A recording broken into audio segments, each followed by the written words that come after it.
সম্মানিত দর্শক, মগরাহাটের হোমিওপ্যাথি চিকিৎসক ডাক্তার আনোয়ারুল হকের আজকের বাংলা গল্প চোখের কোণের নদী। নীলার চোখের কোণে এক নদী বয়ে চলেছে, নিঃশব্দ অথচ গভীর।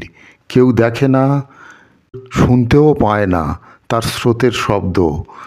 সে দিনের আলোয় কাজ করে, সবার সঙ্গে কথা বলে, কিন্তু রাতের আঁধারে যখন শব্দ স্তব্ধ হয়ে যায় তখন সেই নদী উথলে ওঠে। একসময় নীলা খুব হাসি খুশি ছিল, তার জীবন ছিল পূর্ণ, পরিবার, বন্ধুবান্ধব, স্বপ্ন। কিন্তু সময়ের সঙ্গে সঙ্গে অনেক কিছু বদলে গেছে। প্রিয়জনের মৃত্যু, সম্পর্কের ভাঙন, ভরসার মানুষদের দূরে সরে যাওয়া, সব মিলিয়ে এক নিঃসঙ্গতার আবরণ নীলাকে গ্রাস করলো।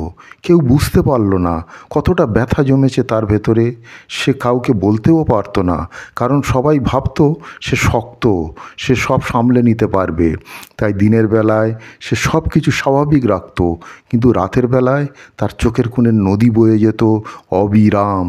একদিন অফিস থেকে ফেরার পথে পার্কের বেঞ্চে বসে নীলা পাশে বসা এক বৃদ্ধ হঠাৎ বললেন, মেয়ে, জানো, নদী কখনো এক জায়গায় থাকে না, তার স্রোত চলে নতুন গন্তব্যের দিকে। তুমি কেন আটকে আছো? নীলা চমকে তাকালো।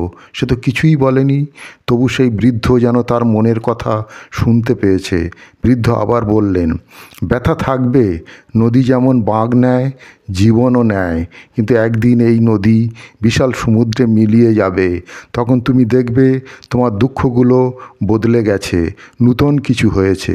নীলা কিছু বলল না, শুধু মাথা নিচু করলো, কিন্তু তার ভেতরে যেন একটা আলো জ্বলে উঠল। সেদিন রাতে যখন চোখের কোণের নদী আবার বইতে চাইল, নীলা জানতো এটা চিরকাল থাকবে না। একদিন এই নদীও থেমে যাবে, নতুন কোনো সমুদ্রে গিয়ে মিলবে। আর সেদিন থেকে সে ধীরে ধীরে তার বয়ে চলা নদীকে ভালোবেসে ফেলল। তো সুপ্রিয় দর্শক, আজকের এই বাংলা স্টোরি যদি আপনাদের ভালো লেগে থাকে, এরকম গল্প প্রতিদিন পাওয়ার জন্য চ্যানেলটিকে সাবস্ক্রাইব করে রাখতে পারেন। আর ভিডিওটিকে লাইক ও শেয়ার করুন। ভালো থাকুন, সুস্থ থাকুন।